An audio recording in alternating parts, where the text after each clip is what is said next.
မလေးရှားကိုရောက်ရင်မဖြစ်မနေသွားရောက်လက်ပတ်တဲ့မြို့ဘဟုတုတတွေလစ်လာရင်းနဲ့အတူအပန်းဖြေခီးစဉ်အနေနဲ့သွားရောက်လက်ပတ်အပန်းဖြေအနားယူစဉ်တဲ့မြို့မင်္ဂလာပါဘလောပန်အောင်သူပိတ်ကနေလူထုစွာပြန်လည်ကြိုဆိုလိုက်ပါတယ်ကျွန်တော်ယခုတစ်ခါရောက်ရှိနေတာကတော့မလေးရှားနိုင်ငံရှိနာမည်ကြီးမြို့တစ်မြို့ဖြစ်တဲ့မာလာစီစီရေရှီဟောင်မြို့တော်ရှီဟောင်နာမည်ကြီးနေရာတွေတည်ရှိရမြို့ကိုကျွန်တော်ရောက်ရှိနေခြင်းပဲဖြစ်ပါတယ်ဘာသွားလောက်တာလဲလို့မေးရင်အလုံးပိတ်ရက်ရွှေပိတ်ရက်တွေမှာအပန်းဖြေခီးတဲ့အနေနဲ့တွားရောက်လေ့လာခြင်းတွားရောက်အပန်းဖြေခြင်းရောက်ပြခဲ့တာပဲဖြစ်ပါတယ်အဲဒါကြောင့်မို့မလေးရှားကိုရောက်ရင်မဖြစ်မနေတွားရောက်လက်ပတ်တဲ့အပန်းဖြေခြင်းတဲ့နေရာတွေမှာပါဝင်တဲ့မာလကာမြို့ရှေးဟောင်းမြို့တော်ကိုရောက်ရှိနေတာပဲဖြစ်ပါတယ်ကျွန်တော်ကတော့ခေတ္တမလေးရှားရောက်ပို့အောင်ပါကျွန်တော်ရဲ့ဘလော့တွေကိုကြည့်ရှုအားပေးသူများတယောက်ချင်းစီကိုကျေးဇူးအများကြီးတင်ရှိပါတယ်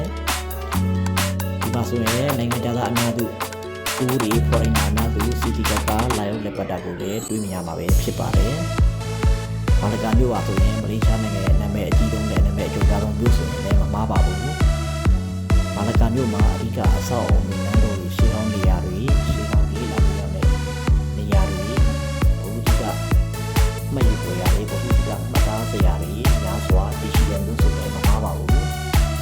ကျွန်တော်ကိုကြည့်ရှုအားပေးသူများကျေးဇူးတယောက်ချင်းကြီးတင်ရှိပါတယ်နောက်ဘလော့တွေမှာပြန်လည်ဆက်သွယ်ကြမယ်အားလုံးဘိုက်ဘိုင် see you good luck